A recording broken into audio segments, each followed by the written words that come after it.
Hello.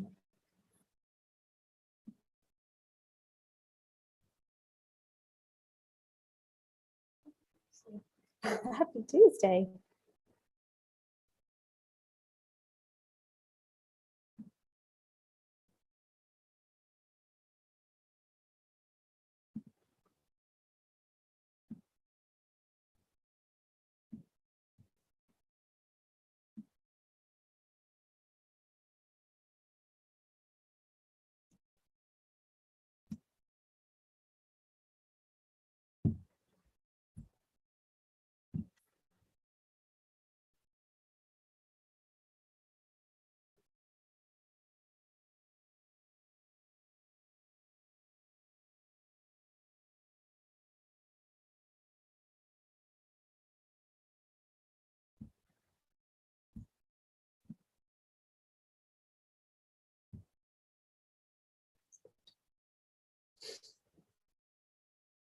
How's everybody's spring break? It's tough being back, right? It was good. It was very nice. I didn't go anywhere, but it was still nice. Did you do anything exciting? I published my second book. You published your second book. Yeah, That's- it's on Amazon, and geez, I've been waiting to get that done for forever. Oh, that's very exciting. What book is it? What's it I'm about? calling it The Art of the A, and it's a book on getting A's in middle and high school. Finished it like last June, but just Yeah. editing it is taking me that long. Oh, that's awesome. Congratulations. Thank you. Spring break is a nice time for like projects like that you never have time to finish or focus on. Yeah. But excited to be back too.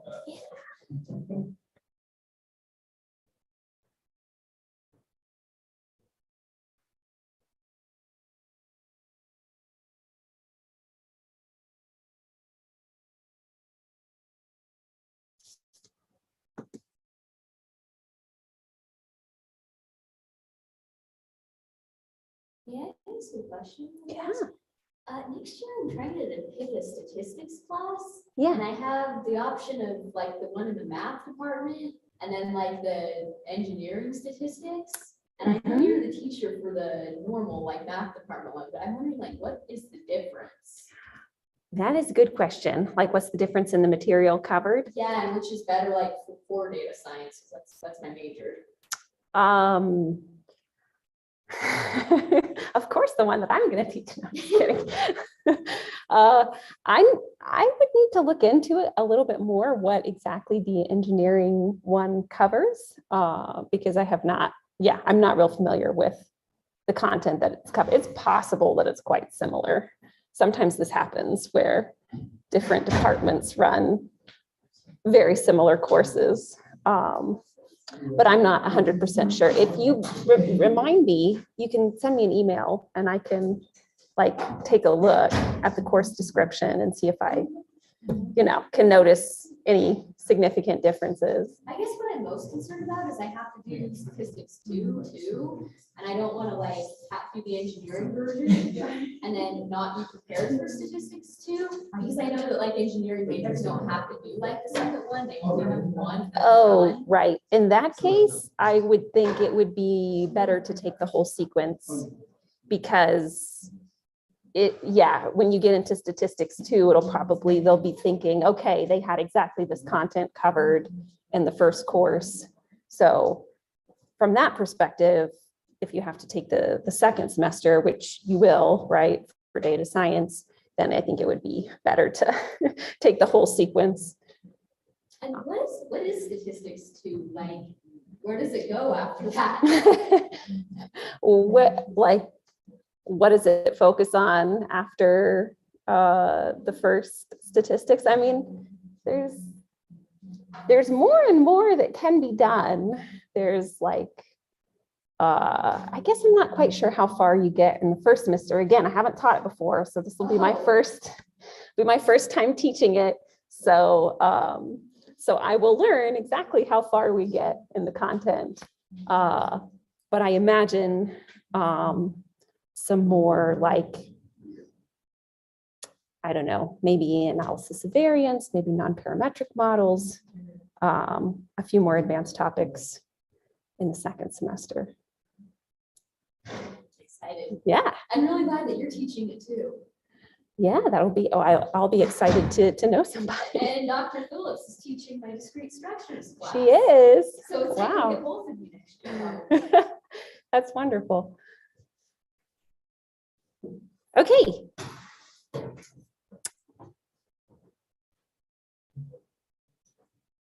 Well, welcome everybody.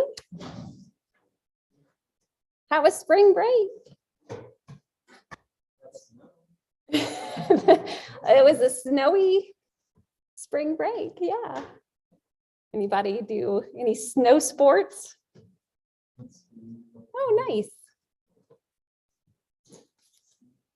Lovely. Well, I hope that you all came back refreshed and relaxed and with a little bit more energy for the rest of the semester. So a couple of items before we get started. I sent out an announcement, but I thought I would just go over them. So first of all, oh, now I have to remember what items were in the announcement. Don't forget to announce your project teams and titles. So there is a form, hopefully everybody saw this, maybe I'll just go here just in case. On the course website, on the project tab, there's a link to the project data form. Just make sure that you fill that out if you have not already. You'll just put in who your team is, what your title is, and then that way we'll know who everybody's team is, and then we can create groups in Canvas and all that. So do that, you know, right away if you have not done it yet. And then also don't forget that your project proposals are due on Friday. So yeah, be aware of that upcoming deadline. And also Thursday's class is going to be virtual only because we have a guest lecturer and he is not here in person. So Thursday will be only virtual. Okay, and then I think the other item was to install some of these packages that you need for today's lecture. So hopefully you did that. But if not, it's too late now. Well, no, I'm sure you can probably do it quickly, but sometimes I know that takes a little longer than you think it will. So I thought I would give you a heads up. Okay, so let's see if we have any questions here. Yes, one form per team is fine. Yes, thank you.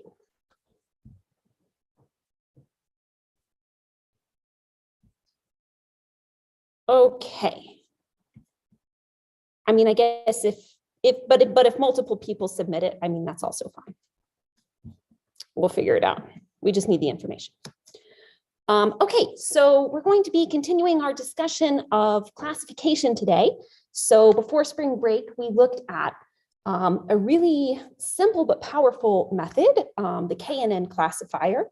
And today we're going to be talking about two additional methods for classification. The first is decision trees, and the second is support vector machines. So for running this notebook, there's a couple of things that you need to install. You need to have this PyDot+ installed and also this GraphViz, and that's just some software for visualizing these decision trees that's very helpful.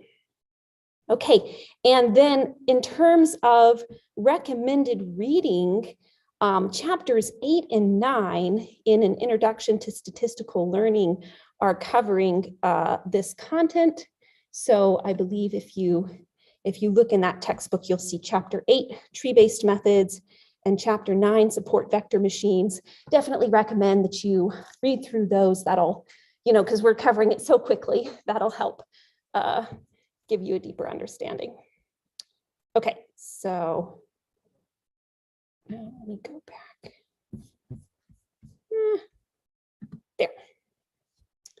Okay, so we'll start off with our imports. And to kind of motivate our discussion of decision trees, we're going to be looking at a data set of the Titanic passengers. And we're going to try to develop a model to predict whether a passenger survived or did not survive the Titanic sink, right? Okay, so this is what the data set looks like. We have passenger ID, and then this important variable, whether they survived or they didn't. And then a couple of other things here. What are these things? This is the class, you know, whether they were in first class, second class, third class, name, sex, age. This one here is how many siblings or spouses they had present on the, what are we calling it, a boat or a ship on the Titanic. And then this P arch is the number of parents or children that they had aboard. And then a couple of these, maybe not so useful for the prediction, like the ticket, but how much they paid for the fare, their cabin, and where they embarked. So the port where they embarked, so that's either Southampton, Queenstown, or Cherbourg. Okay, so the label, our response variable, is this variable here, the survival. And we're interested in trying to predict that from the other variables, from the predictors or the features. Okay, so decision trees are one way that we could approach this, and they're very intuitive, kind of easy to understand what they're doing. And so here's a little picture illustrating a decision tree from the New York Times. And this was a decision tree predicting whether a county would vote for Obama or Clinton in the 2008 Democratic primary. So as you can see, it basically proceeds in a sequence of questions. So first of all, is the county more than 20% Black? If yes, then Obama wins these counties 383 to 70. So that's pretty high percentage, so you would predict Obama. If no, then you ask a series of other questions. What is the high school graduation rate? Is it higher than 78%? Yes, no. And then if no, you predict Clinton. If yes, you ask another question. So you can see, basically, you have a series of questions. They're organized in a tree. And as you answer these questions, you go down the tree, and depending on where you end up, you'll be predicted, you know, to be in a certain category or not. Okay, so going back to the Titanic example, so one simple tree that you could do is, first of all, just, you know, look, is the sex of the passenger male? Yes or no? If female, you know, predict survival. If male, you could look at the age, and then for adults, unfortunately, you predict death, and then for male passengers less than 9.5, you could also look at whether they had siblings present. So this is just one example of a decision tree that might be constructed from that data set to predict survival or death. Okay. So the use of the decision tree is very simple. And the idea is that once you have it constructed, then if you have, you know, if you find a new record or you have a new data point coming in, you can just run it through the tree, right? You just answer the series of questions, see where you end up, and you make your prediction for that new item. Okay. So, right. So in a lot of what you see, at least in this small tree, seems to make intuitive sense. It seems to make sense that gender had an impact because of social convention. Children and women were more likely to be prioritized in the rescue boats. But some of the aspects of the tree are maybe not so intuitive. For example, down here at the bottom, how come if you had a lot of siblings or spouses present, you were more likely to die? You know, that might not make quite as much sense why that increased your risk. But that's how it comes out in the tree. Okay, so let's sort of think about Okay, how would we start off from a data set and create such a tree? Of course, there's lots of different trees that you can make. So how do you come up with a good one? So building a decision tree isn't really much harder than reading one. Well, I would say it's a little bit harder, but it's not hard. Here's the essential components of the ID3 algorithm, which is a popular algorithm used to construct these things.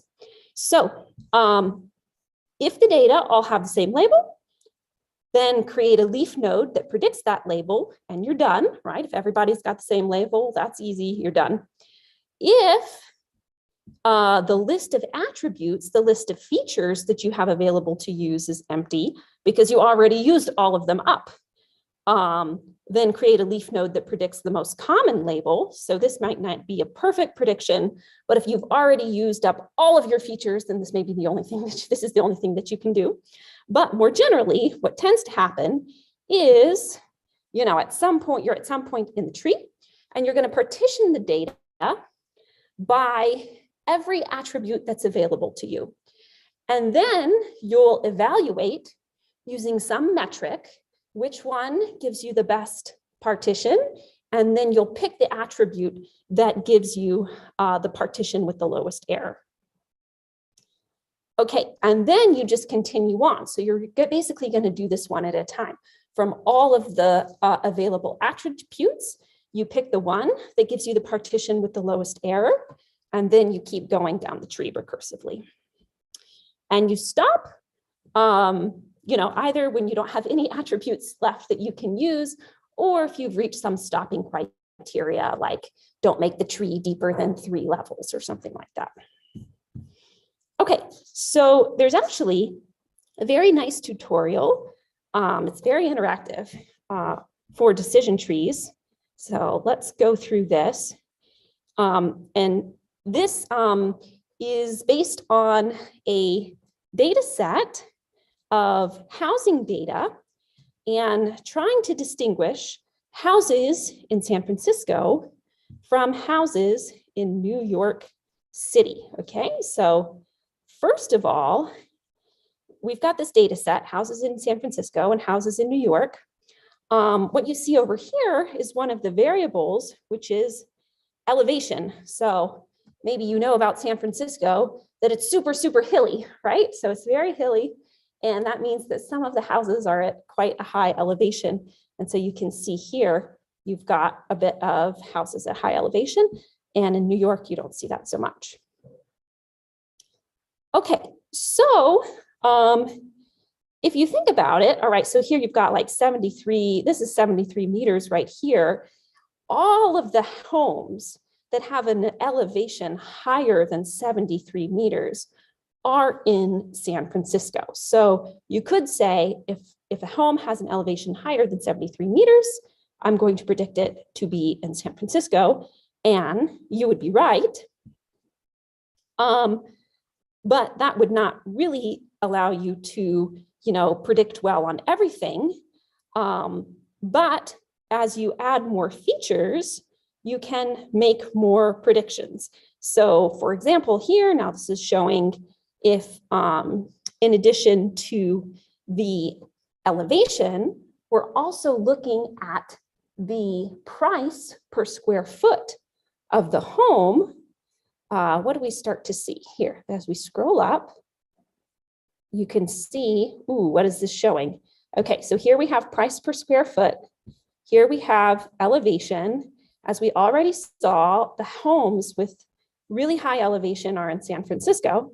Then if we look at the ones that are not super high elevation, another thing that we notice is that these over here, these are all blue. These are all in New York. So if we have a low elevation home that's really expensive per square foot, then it's very likely to be in New York City. So we could also kind of make another little, fork in our tree and say, these are in New York.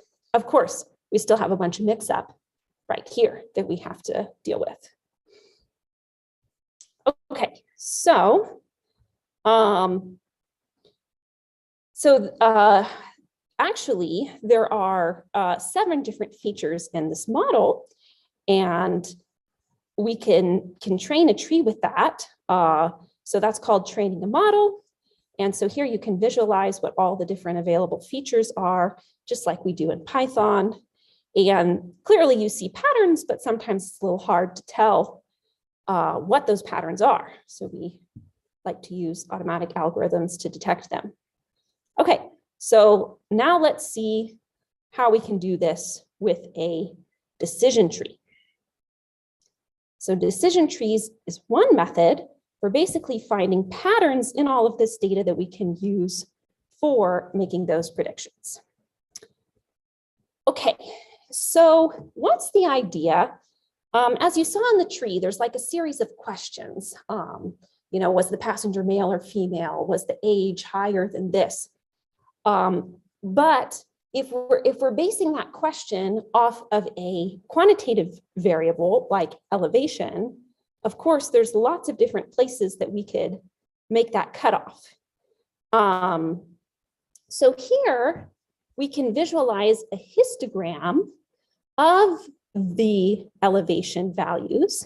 And so here, if we ask the question, you know, if we make that cutoff or that split at 73 meters, all of these are going to be in San Francisco, and that's great. But also, we could have probably asked that question if we had picked a lower value for the cutoff. We would have misclassified this like one house in New York, but we would have gotten a much bigger chunk of the San Francisco houses, right? So it's kind of like, where do you want to draw that cutoff so that you can try to get as good of classification as you can.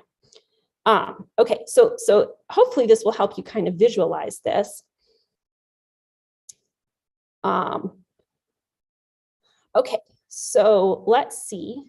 So for example, if we, when we're creating these forks, they're going to split the data into 2 branches. Now, if we go with that 73 meters as a cutoff, what do we see?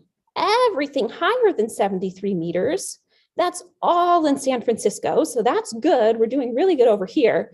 But if you look at all of the stuff below that value, it's really split. Okay, so this is in some sense not great because our ideal cutoff point would give us primarily green above that point and primarily blue below that point. And we don't see that here because we have so much mix up below. So if we think about adjusting that cutoff, let's see what would happen if we moved it down. Okay, well, if we move it down too far, that's not really helpful.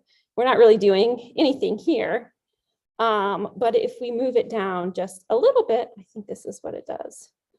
Here we go. The best split, if you move it down to about right here, this is 92 feet, then you can see if you look at the houses with an elevation higher than that value, they are primarily green, and below that value, they are primarily blue. So that's a pretty good cutoff for if you had to pick, you know, one point to make this classification. Okay, so that is basically how you would start off. You would kind of optimize where are we going to make this split. And then we're going to recursively think about doing a possible split for every feature that we have available and then pick the best one and then continue down. Okay, so let's see. Right, so here it's just showing after we have made that split, now we've got the high elevation homes and the low elevation homes. Now we look at what features, at the distribution of the features for each. And it may not be the same ones that are particularly helpful. So here for the high elevation homes, the price seems to be the next most useful feature. But for the low elevation homes, the, sorry, which one is that? Oh, the price per square foot seems to be the most useful. Okay, so, so we can see how we're going to build this tree. We start off with elevation, and then for high elevation, we use price. For low elevation, we use price per square foot. And then we can just keep going, right? And we can add more and more. So this is a pretty cool, like little graphic that they have. And what do you see? If you go down far enough, then, and you should, what we're going to see is we're going to see like all of the pie charts become either completely blue or completely green. Okay.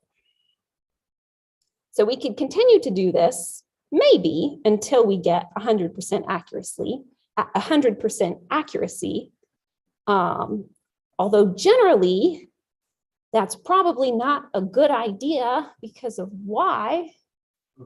Overfitting, that's right. So if you really like, if you have some data that you're training on and you do this tree till you get 100% accuracy, you have almost certainly overfit your data.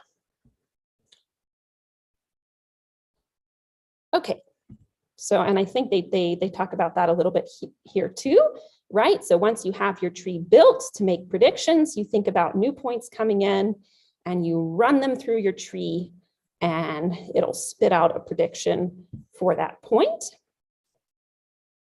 And so here we see with this really big complicated tree, we get 100% accuracy on the training data, but if we were to have new data points coming in and we run those through the tree on the testing data that they have here, they get like 89.7%, so not nearly as good of accuracy on the test data. Okay, so that's just kind of a little fun visualization. Okay, no, that's not the one.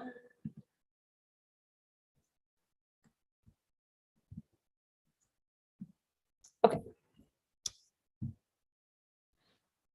Okay, so so hopefully kind of the big picture is clear. How do you choose the partition with the lowest error? So we sort of said, yeah, choose the partition that has the lowest error. What do we exactly mean by that? There are different approaches for that. So let's say we're building a classification tree and we have a list of predictors. And so we want to be able to classify, in our example, whether we survived the Titanic based on our features like gender and age and fair, etc. So let's let XIP denote the P feature of the ith passenger. Okay, so we have I will index passenger, P will index which feature or which predictor. So initially, for the first split, we consider all the passengers and all of the predictors, and we have a label, which we'll call YI, associated with each passenger, and a predicted label, which we'll call YI hat, just like we did in regression. So we can calculate the mean error by computing the average over all of the points of some loss function of the true label measured against the predicted label. Okay, and so here, so this is a very like generic framework. What is this loss function? Well, in the regression context, the loss we take is usually like a squared loss.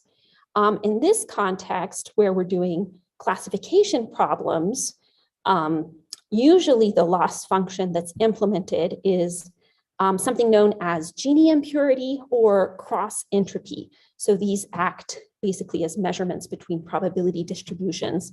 So you check out the documentation for that if you're interested in. I believe the default in Python, if you use the built-in package, is Gini impurity. If you don't specify, it's going to optimize for that. Okay, so we want to achieve two things here. We want to pick the best split for the best predictor. Okay, so at each step of the algorithm, we consider a list of possible decisions or splits. For example, xi6 is greater than 9, age is greater than, which would mean age is greater than 9, or xi5 is equal to female. So notice here, if you had a variable like male or female, there's no real choice about how to do the split. You know, there's only male, female. But for other variables like age, you can split it in a lot of different ways. So for those variables, you also have to decide between all those different cutoffs that you could use. Okay, so for each possible decision, we recalculate the predictor for that rule. For example, we would predict a label of 1 if the age is greater than 9. I'm assuming 1 in that case would mean that we die, and 0 otherwise. And then we recalculate the mean error for each possible decision, and we choose the decision that reduces the error by the largest amount. And then we continue to the next step. Okay, so we're basically like thinking, yeah, we're choosing in between all of the possible options, all of the possible features that we could use to create a branch, and also all of the different possible cutoffs we could use with those features. Okay, any questions so far before we get into actually running this?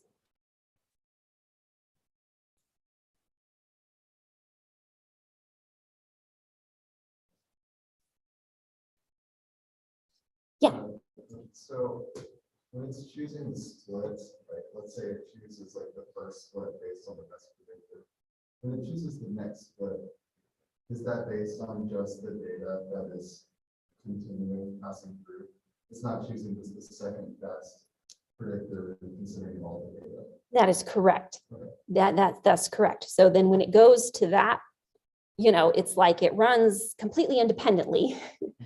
After it makes a fork, then at this next spot, it doesn't see any of the other data. It only sees what's left. So that's like rerun each time. Yeah. Yeah, yes, it does, right? Because it has to like update based on what's left. Mm-hmm. Yeah. Other questions?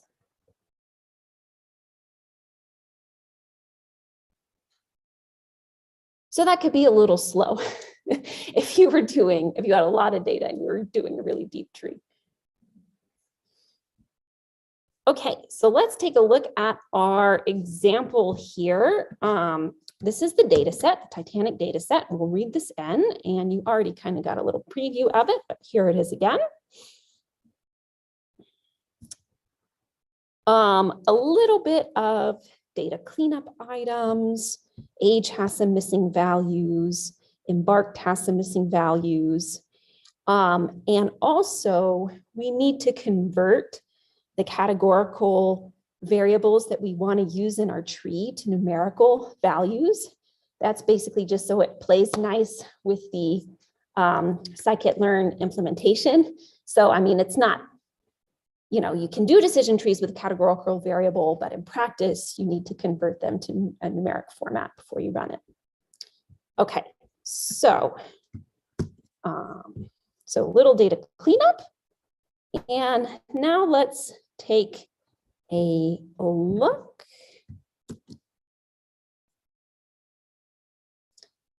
Okay, so here we have the cleaned up data, and we also have we also see that, for example, sex has now been converted to like 0, 1. And so has embarked, right? This used to be like a letter indicating the port, and now this is also a number. Okay, now some of the variables we don't really expect to be super useful for prediction, like this ticket and this cabin. I mean, there may be some useful information like buried in there, but it's a little unclear exactly how to extract it.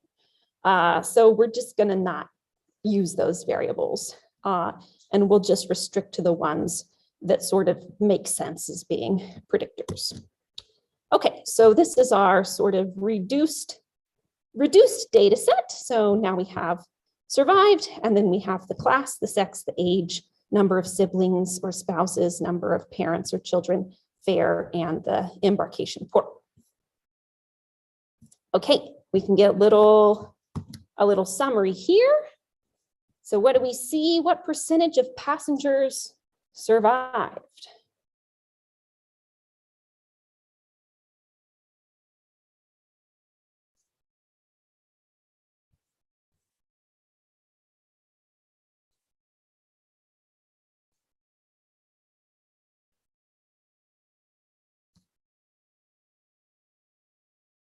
How would we read that off?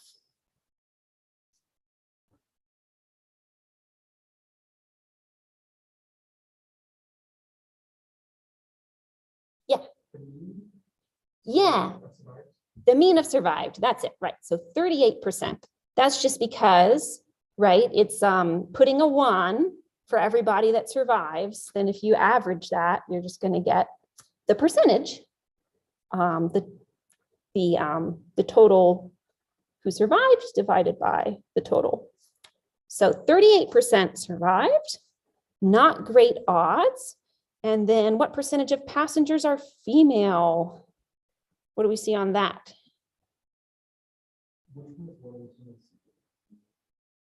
That's right. Well, the females are 1s and the males are 0s. So 35% female, yeah. And yes, because I think that it was primarily men on the Titanic. Okay, and so we can get a little visualization here if we want to just look at what the features are. Maybe I shouldn't rerun that, but well, it'll take just a second.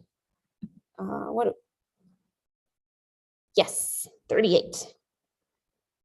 That was correct. So we can take a look at these features. And what do we see? Well,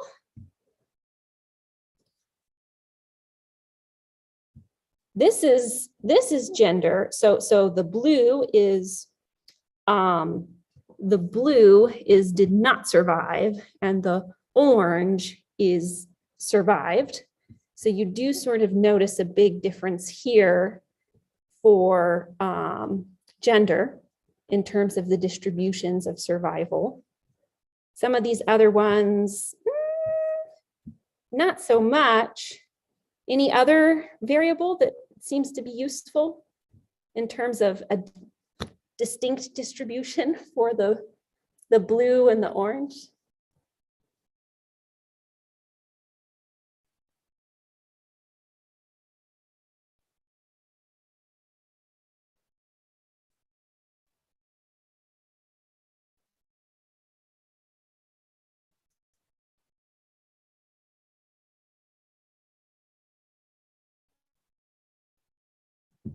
Oh, got some.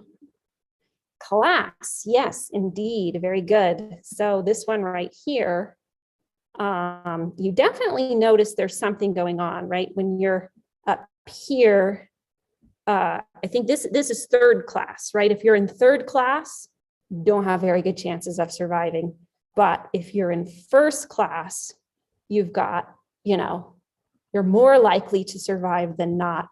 In second class, you're still a little bit more likely to die, but in third class, it really goes up. So yeah, we do kind of see a strong pattern there for the class and for the gender. The other ones is maybe a little harder. Okay, another way that you can visualize these same sorts of data is with a parallel sets plot. So that's there if you want to check it out. Not going to spend too much time on that though. Okay, let's make our first tree. And what we're going to do is we're going to split the data into training and testing for cross-validation and feature selection. So let's go ahead and run this. Okay, so this is just defining a function that if we input a set of features, it will create training and testing data with those features. And then here is just some code that we'll use to actually plot the decision trees. This is using the GraphViz, and it's also using this pi.plus. Okay. So now that we have the code, I'll let you, look at it in more detail on your own, but let's take a look at what happens if we build a very, very simple tree and we only use sex as the feature in our tree. So we're going to just restrict to sex. We're going to make a training and testing data set. And then here, we are going to, actually, maybe I should just point out this first line. Okay, so we imported tree from sklearn in the very beginning of the Jupyter notebook. And now we are, we're basically calling the tree.decisionTree classifier. So we are setting this model. This is the model that we're going to use. And then we are going to fit the training data. We're going to fit that model to the training data here to determine the decision tree. Okay, and then we will make a prediction both on the training data and on the test data. We'll make a prediction based on that model, and we will assess what the accuracy is. So if we take a look here, if we make the tree just based on gender alone, on the training data, we actually get an accuracy of 81% just from that one variable.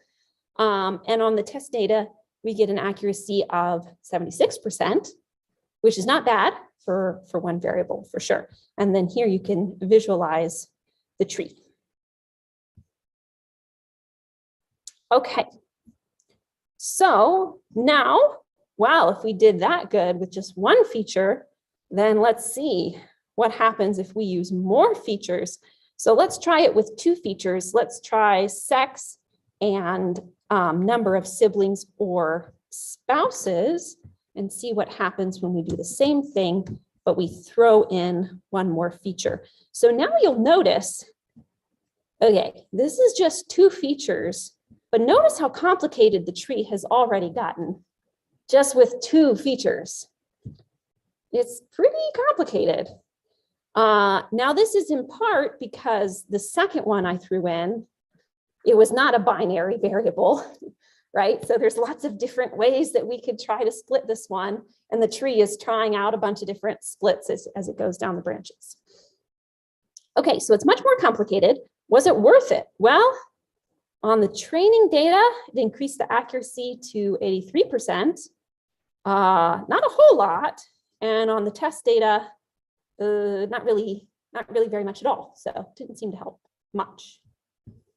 Okay, well, maybe that wasn't the right feature though. We did see in just our exploratory analysis that the class seemed to be a potentially useful variable, and we didn't have that in there. So let's throw everything in there and see what happens. We have all of our variables.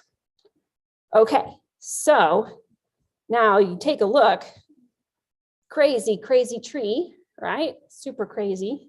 It's a very complicated tree, but with all of those features, we are able to get almost 99% accuracy on the training data. We are almost perfectly fitting the training data, but you notice on the test data, actually it's even worse than when we just used gender. So we are way overfitting at this point. Okay. So how can you kind of control for this? Because a lot of times you want to try a lot of different features, but you don't want to let it get this like really complicated tree. So there's two parameters you can play with to rein in this overfitting. And the first one is called max depth. So you can, you can say, I don't want my tree to go any deeper than 3 levels, or I don't want it to go any deeper than 5 levels. And so that will just, restrict it to only be, certain number of levels of splits. That's quite helpful. And then another one you can play with is the min sample split. And so let's say your min sample split is set to 10. So then if you're at a leaf in the tree and you have fewer than 10 samples, it won't do anything. It won't continue to try to split further when you've already gotten like a small little node. Okay, so those are 2 things that you can play with. And this min sample split can be either an integer, in which case it's just like the actual number, like 10 or 20, don't split a leaf that's smaller than 10. Or if you put it in as like 0.76, it'll interpret it as a percentage of the sample size. Okay, so now let's do the same thing, but so we're going to let it have whatever features it wants, but we're just going to restrict the depth to have a max depth of 3. And let's try that. Okay, so it can use whatever features, but we're only going to let it go 3 levels. And this actually works pretty well, right? On the training data, we get 0.86, and on the test data, we get 0.79. And that's the best we've done so far on the test data. We didn't get higher than 0.76 before. Okay, so this seems to have helped a lot. And now we've reined in the overfitting. So you can try the same thing with setting this min samples parameter. And let's say we only do min samples of 15. And that helps a little bit, but maybe it's not quite as good as controlling the max depth. So this still looks pretty complicated if you look at this picture. Even though we've restricted the min samples, it looks pretty complicated. Okay, and then here you can do both, and you can see how that comes out. Max depth of 3, min samples of 10. And this is actually very similar to what we were getting with the max depth of 3. I think that's the main thing that's helping it in this example, but it can depend based on your example. Okay. Okay, so going from, okay, so you might not think it's like a huge improvement to go from our simplest tree with just the one predictor of gender to this, slightly more complicated max depth of 3 tree, but a 4% improvement is actually kind of a lot in classification. So it is an improvement. Okay, and so our last model, this one right here, which is going to be, I think, essentially identical also to the one up here, very, very similar. So what can we sort of glean from it? Definitely that gender is the dominant factor, right? So this is the main thing at the root of the tree, and it's doing that first fork. So that's definitely kind of the most informative feature. And then we also see the class being an important variable, right? For females, if you're in first or second class, you're almost sure to survive. So that is important. And for males, if you were younger than 6.5, you had a chance to survive, even though it was not guaranteed.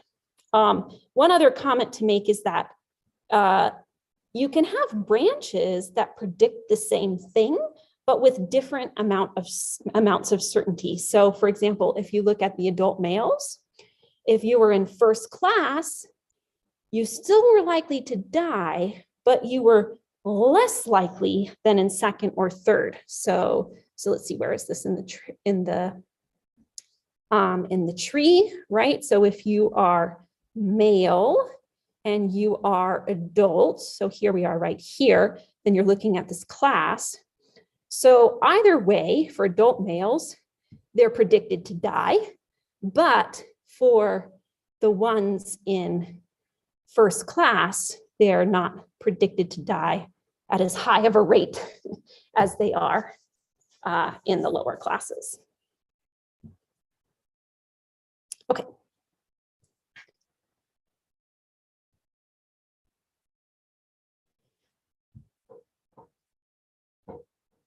Okay, and then a little question to throw out here. So here we made these decisions on how to limit the tree manually. What would be a good approach to do this automatically? Do you think?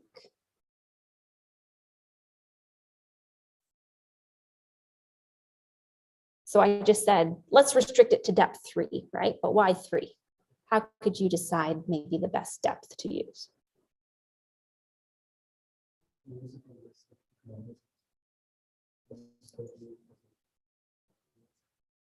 Like a list of numbers of different possible depths?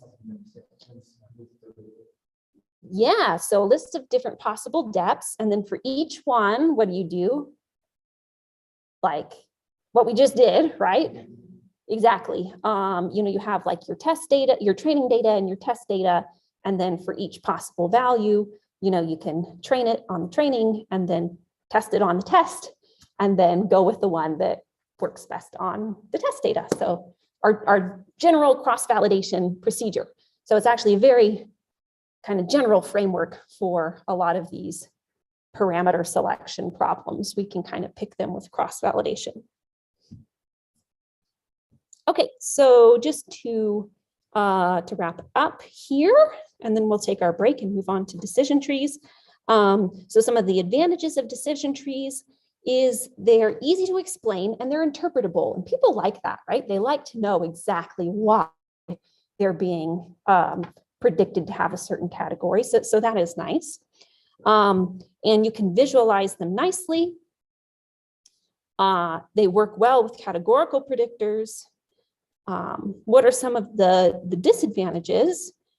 They don't tend to quite have the predictive accuracy of some of the other approaches that that are out there. And they also tend to overfit the data. So those are some disadvantages, and they can be a little bit non-robust, sensitive to small changes in the data. So both advantages and disadvantages. You can make these methods more robust, so you can overcome some of the disadvantages by something called ensemble methods. The idea of ensemble methods is that you're going to use multiple algorithms, and then you're going to come up with your final label by taking a consensus from the output of all of these different algorithms. And there's different ways to do this. One of them is called bagging, one of them is called boosting, and I won't really go into the details here in the interest of time, but just to say, in our context of doing ensemble methods with decision trees, those are referred to as random forests. And so basically you make a bunch of different decision trees where you have some random component, like you randomize the data that it's using to make the decision tree. You have a bunch of these different decision trees, and then you sort of do a consensus of the output, and that's called a random forest. And that, overcomes a number of the disadvantages in terms of being a lot more robust, et cetera. Okay, so why don't we go ahead and take our break, since we're at a nice stopping point. We'll come back at 4:33 and we'll fly through SVM. Okay. Yes. What is that visualization type of bug? How do you interpret that? Like the one with like all the overlapping regions? Do you mean in the tutorial that we were looking at, or in this Jupyter Notebook? Okay, let's see. Oh, the parallel plots. Yeah. You even do that. To be honest, I'm not sure. I have not really used that type of plot much. So, so this was, yeah. this was in here from previous iterations of the course, and I thought it was cool, but to be honest, parallel plots I have not. The parallel set plots I have not really worked with, but let's see. So you've got survived, perished, and your sex.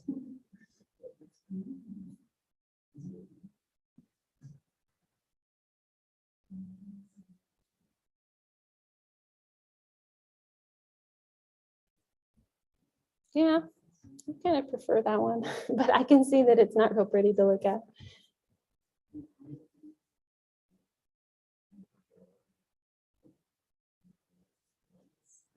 Did you guys talk about any of that in the data visualization lectures? No. I think blue is wrong.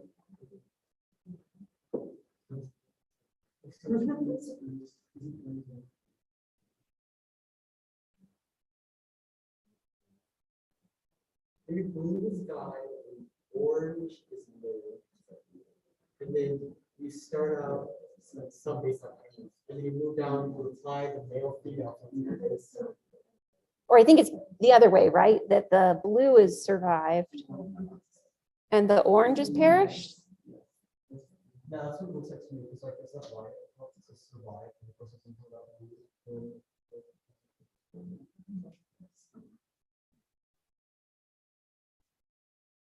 Okay, so yeah, then by the time you get to apply the first boundary, like male, you see the survive people losing a little bit of female, and the perished people is moving over to male.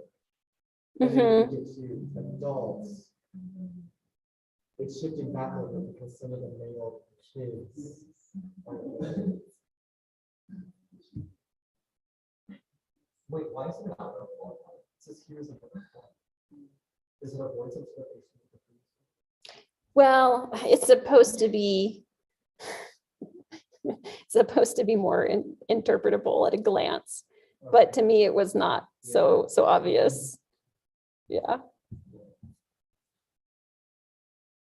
Probably should have taken that out so you didn't ask about it, but oh well. Now you have the exposure.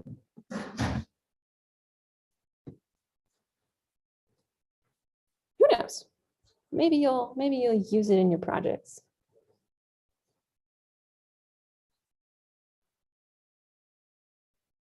What's the weirdest visualization you've ever seen? I don't know.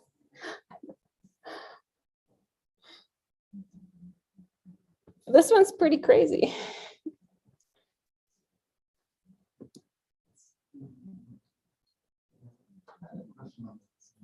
Yeah. Whenever we were running through, the various different models based on depth and everything, how are we deciding whether the decision tree was or was not? So, you're basically looking at the error on the test data set. And so if you want to think about, the general paradigm would be to, increase the complexity until the test error starts to go down, right? And generally, if you started off with like depth 1 and then depth 2, usually you're going to increase your accuracy on the test data up to a certain point, but then as you make it too complicated, you overfit the data and you'll see that accuracy start to go down again. So that's basically, the best thing you can do is to kind of, this cross-validation procedure where you have training data and testing data, and then you basically choose the model where you get the best performance on the test data. Okay, so you're literally just looking for the highest standards. It's like you're not. In that one, but of course, but there's other things, that one could prioritize. In this example, we were looking at accuracy. And so we were saying, yes, let's go with the model that has the highest accuracy on the test data set. But you could change that metric. If you had some reason that you thought, I don't think accuracy Or maybe you're in one of those settings where you really want to penalize one kind of misclassification more than another. You don't want to penalize all incorrect predictions in the same way. Then you can choose a different metric for that. I guess I was kind of confused because we were looking at like, just like a regression. Yeah. Like, as you add more variables, like almost always the variance explained is always going to be going up, but that's at the cost of complexity. So I was kind of confused by this because it looks like the accuracy can also go down as you increase. Not on the training data. It's the same phenomenon. On the training data, as you increase that complexity, just like in linear regression, throw in more variables, throw in more depth or whatever, it will always get better performance on the training data. Okay, Yeah. the test data will start. Yes, exactly. Oh, So it's really the same kind of thing that's happening with linear regression, in that the more complicated, the better you do on what you're training on, but it won't generalize. Okay, yeah, that's good. Okay, great. Okay, so let's go ahead and get started. Okay, so hopefully we can get through, we can get through this. Okay, support vector machines. This is our kind of our last big topic in classification. And these are a really powerful tool. So it's definitely a good one to be aware of. So we've done KNN, we've done decision trees, and now we're going to throw SVM into the mixture. And just remember that in this context, we're looking at methods for classification. So we're trying to predict a categorical variable, unlike in regression, that we're trying to predict a quantitative variable. Okay, so, and we'll use the sklearn implementation for support vector machines. Okay, so what is the idea of support vector machines? The idea is to use tools from optimization to find the best line, the best separating line, or if you're in higher dimensions, it's going to be a hyperplane, right? That's what we mean by a line. Or curves, because there's generalization where these boundaries don't have to be linear, that divide the two classes. Okay, so let's start off in the simplest case where we just have two classes. So we're going to have a binary variable and what we call no kernel transform. Essentially, this is going to be a linear SVM, and I'll get into what I mean by a linear SVM in a second. So let's say we have n samples. So here are our data points. So we have x1 through xn, which are our features. And then we have y1, think of them as vectors though, right? Each of these x's is a vector that could have like many features associated with it. And each of these vectors has a label, y, that is telling its class. Okay, and so let's say that these y's are either 1 or -1, indicating what class they belong to. Okay, so our goal is to find what's called the maximum margin line, or more generally, the maximum margin hyperplane that divides the two classes. So for example, let's say we have this group of black points. Let's say these are class 1, and then we have this group of white points, and these are class -1, and we want to find the line that separates these two classes, and that is optimal. Now, what do I mean by optimal? In the SVM context, optimal means that it has the widest possible margin. And so if you think about this line cutting through the middle of the classes, what do I mean by the margin? Well, okay, I've got this line in the middle, and then I can go up until I hit a black point, and I can go down until I hit a white point. And basically that distance from the separating line to the first point where it hits one of the classes, that's the margin, okay? And that's what in this picture is graphed as, well, the equation of this middle line is W, inner product of W times X minus B equals 0. And then this one is W times X minus B equals 1, W times X minus B equals minus 1. And so this margin will have width 1 over the norm of that vector. Okay, so maybe that's a little bit much to kind of process the details, but get the idea. You're going for a separating line or hyperplane, and it's trying to construct that line in such a way that maximizes the distance until it hits any of the points in the class. Okay, so a little recap from your previous math classes. What's the equation of a line? One way that we can write it is, so think of W as just some vector of parameters, and B is also just some parameter. So we can write the equation of a line as the inner product of W with X equals B. That's one way we could do it. And then once we have the equation of this line, right, which is plotted right here in the middle, so this is the line Wx minus B equals 0, then we could come up with a classifier that says, if we look at Wx minus B and that's a negative number, we'll call that a white point. And if it's a positive number, we'll call that a black point. So given the equation of that line, we can consider the classifier, which classifies point X as the sign of what happens when you plug X into that line as the sign of Wx minus B. Okay. And the way that this first picture is drawn, this is drawing a hard margin. This is the case where it's actually possible to separate the classes with the line. Usually that's not possible, but in this case, you know, we're starting off with an easy example and we're taking a hard margin and we're forcing that these are separable.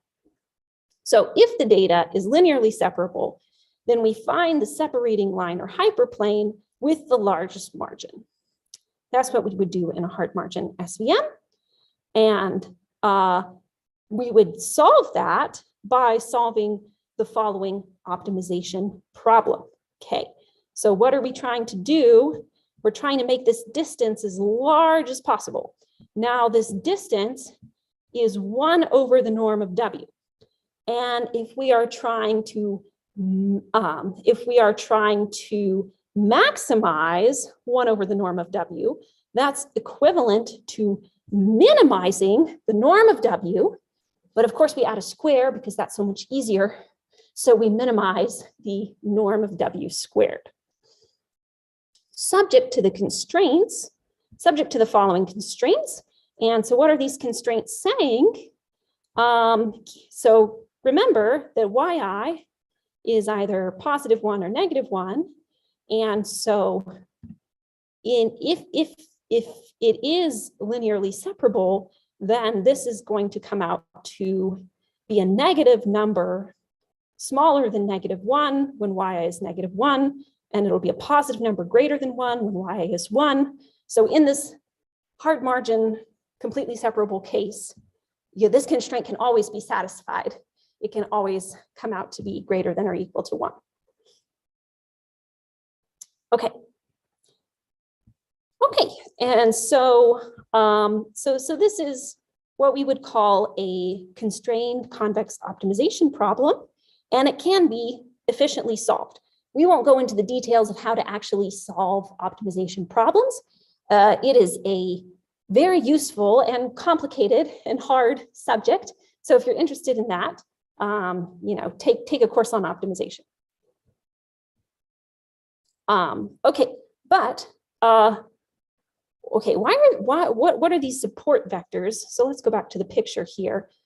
So what we notice from the picture, if we think about at least the hard margin case, is that the equation of the separating line, it's highly influenced by these points that are close to the boundary, by this black point right here, and by these two white points right there, because those are the points that are closest to that separating line. And those points are called the support vectors, because basically the equation of that line is completely determined by those support vectors. So this is a little bit different than some other topics. We didn't really have time to talk about logistic regression, but in logistic regression, you'd be like basing your classifier off of all of the data. Here, it's just using those points close to the boundary, the support vectors, the ones that actually come closest to that separating line in order to come up with the classifier. So those points are very important, very influential, and they're called support vectors. Okay. So where were we? The support vectors. Okay, so in practice, your data is not going to be linearly separable, and you have to do SVM with a soft margin. Like you can't force a constraint that it perfectly separates the data, but you can put in a penalty if it does not satisfy that constraint. So this is the idea. Let's say that we have the 2 moons data set, and let's say we introduce a penalty or loss function for violating the constraint. So now we're not going to force we're not going to force yi times wx plus b to be greater than or equal to 1 for every single point. That's just not possible. But we are going to add in the following loss function. We're going to take the maximum of 0 and 1 minus yi times wx minus b. I think that's a typo. I think this was supposed to be a minus sign there. Sorry about that. And so the idea here is that if the point satisfies the constraint, this function will evaluate to 0, and there won't be any penalty added. But if a point does not satisfy the constraint, if it is within the margins, or even on the wrong side of the line, then it's going to add a penalty. And what we're going to end up minimizing is the norm of W squared. We still want to make that margin as big as we can. So we're still minimizing the norm of W, but we're adding on another loss term that's going to penalize when the constraints are violated. So instead of solving a constrained optimization problem, we're just going to add in a penalty for any constraints that aren't satisfied. Okay, so the idea, going back up to the picture, would be, okay, let's say we have a white point that now falls in this margin. Now that's going to get penalized a little bit because it's getting too close to the boundary. And then if it crosses over and goes to the black side, it's going to get penalized even more. And if it lands all the way up here, it's going to get a really big penalty. Okay, so it's going to basically scale the penalty according to the distance from that separating line. Yeah.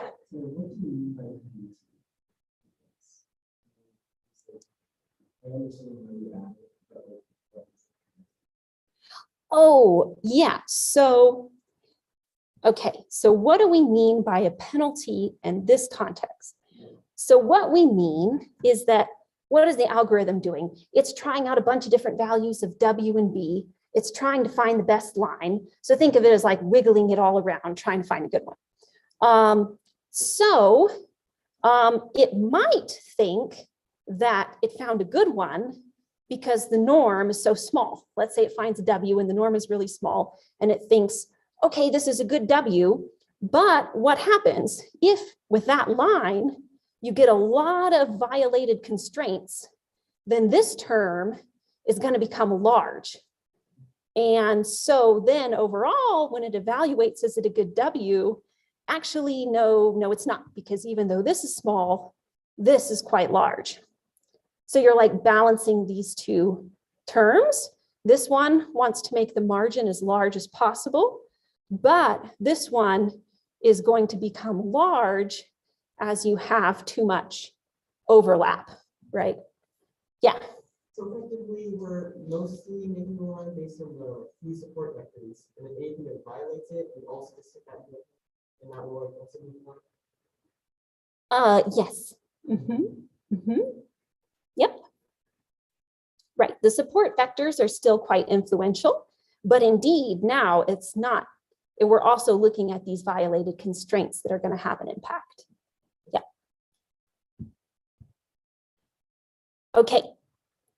Right. And so this is actually kind of a common approach in optimization when you want to solve an optimization problem. You want to make something either small or large, but you want it to have some other property too. So you throw in another term that is small when that property is satisfied and is large when that property is not satisfied, and you optimize that sum. Okay, now again here though, we have this C, this parameter that we would have to pick that's essentially determining how much are you prioritizing that term in the optimization versus how much are you prioritizing that term in the optimization. So as you change that value for C, it's going to change how much it penalizes points for being on the wrong side of the line. Okay, so let's take a look at an example, which is support vector machines and the two moons. So we use our little make moons function that we have seen previously. And so here we've got our red points and our blue points that are making a moon shape. Okay, so let's try now a linear SVM. So we're going to do svm.svc, and let's fit this and see what we get. So so first we specify the model, and we're doing, like I said, a linear SVM, and we're specifying that we're choosing a C of 10 in that breakdown of the optimization. And then we'll fit the model and take a look. Okay, so let's see what we get. Okay, so this was a linear SVM. So the boundary between the two classes is forced to be a line. That's to be expected. And we see though, actually, even though it's not perfect because we've got a non-linear shape to the classes here, it's still doing a decent job. It's doing as well as it can, given that it has to come up with a line. And so let's see if we want to get some statistics on this. We can see that we have an accuracy of 86%, and here's our little confusion matrix. Okay, but of course we might think, yeah, but it would be better, like with K and N, we were able to make these nonlinear decision boundaries, and that was really helpful for these kind of curvy data sets. So what can we do? Can we do better with this framework? And yes, we can. So let's talk a little bit about some options for nonlinear support vector machines. The basic idea is that if your data is not linearly separable, and a lot of times it isn't, we can make progress if we apply a nonlinear kernel transform. So let's think about, for example, if you had like, a ring of points inside another ring of points, you would never be able to separate that with a line, not even like nearly as well as we did for the moons. So you would have to do something else. Okay, so what's the rough idea here? The rough idea is what we did before was we did a classifier that would classify X based on the sign of wx minus b. We took a linear function of x, we looked at the sign, and that was our prediction for the label. Now, what we can do, if our data is not linearly separable, we can try to map it into another space where it is linearly separable. So that's a little trick that we can try. Instead of x, we can take x, we can map it into another space, let's call that phi of x, and then in this new space, we can try to do linear SVM. We can basically just look at a linear equation in that new thing and take the sign of that. Okay, so the idea here is that this function phi defines nonlinear embedding of the data. And then when you're in that new space, you can do a linear SVM in that new space. I know this is probably if you haven't seen these things before, it's a bit confusing, but this is the idea. And the idea is that you don't actually have to specify what this function phi is. All you need to know in order to actually run these algorithms and do these optimizations is you only need to know how the inner products in that space behave. And that's what's called our kernel function. So if we have a function k that's telling us what the inner products are in that space, the inner product of phi of x and the inner product with phi of I, that's our kernel. That's all we need to know to run the optimization. So this is called the kernel trick. And we have different options for how we can choose that kernel. So if we choose it just to be linear, then we're back to what we already did, a linear SVM. We could also choose it to be polynomial. We could choose it to be an RBF kernel. That stands for radial basis function. You'll notice this just kind of looks like a Gaussian kernel. This one is probably the most popular. So that's a good one to try if you just want something to start with, or sigmoid. Okay, so that's kind of the idea. It's a little bit of a trick. We basically think of doing this mapping, a nonlinear mapping, but we don't actually have to know what the map is. We just have to know what this kernel function is. Okay, so let's try it. Let's now do SVM, but instead of linear SVM, we do a kernel SVM with an RBF kernel. We'll have a C of 20. And for the RBF kernel, you do have to specify this parameter called gamma. Actually, it may just default to this automatic scaling. If you leave it out, that might be fine, but it has to have some way of deciding on that parameter. So I would say just leave it like that, which is going to do whatever built-in heuristic it has come up with as a good way to set the parameter. Okay, so let's take a look. So now this was with the C of 20 and doing the kernel SVM. Now we get a very nonlinear boundary. And it's a nice boundary, right? It doesn't seem to be really overfitting the data.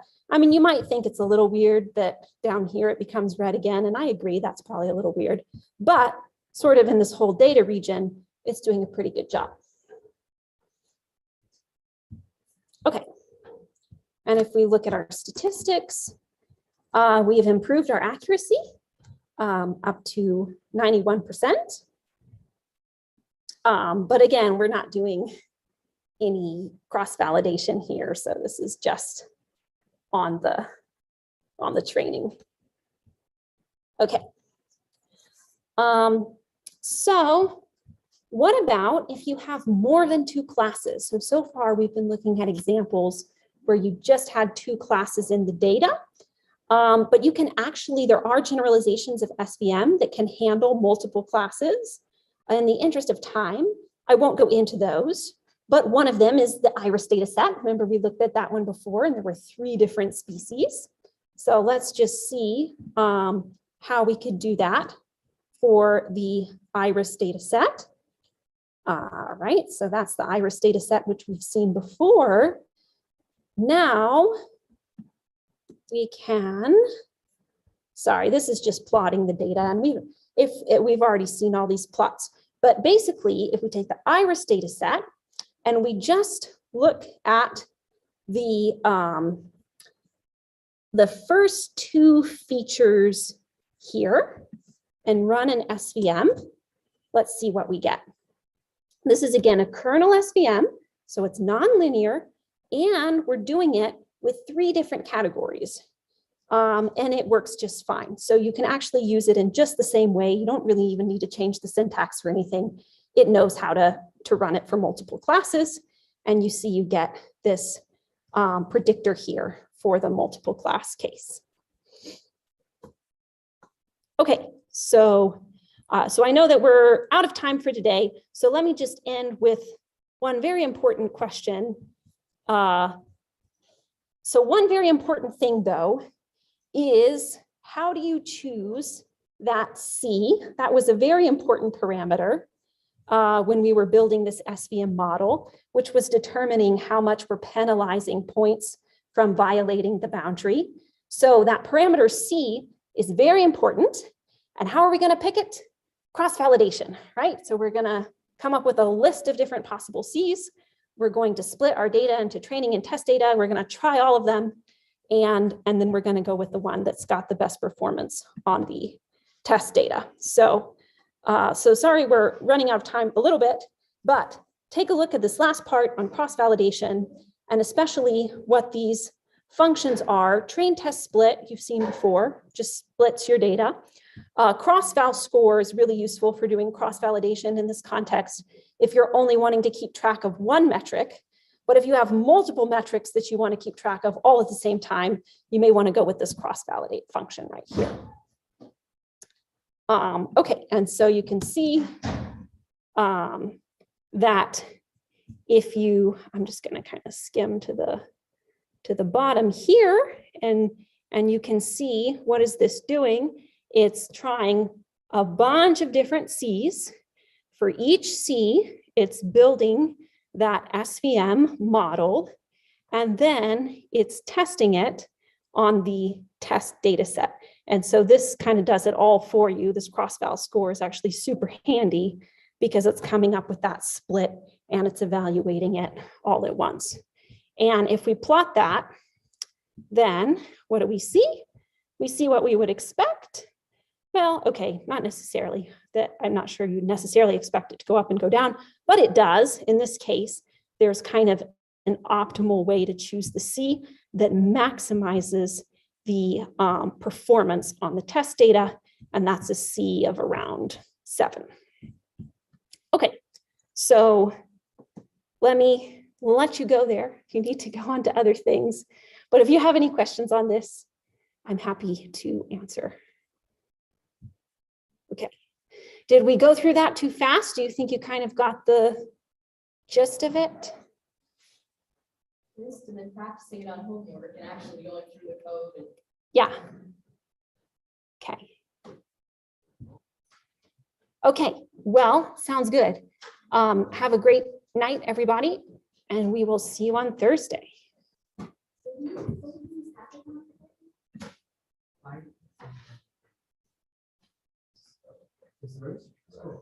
It's still open. Okay. I mean, I can register us for it. Sure. Are you gonna do it for? I don't want to. Uh-oh.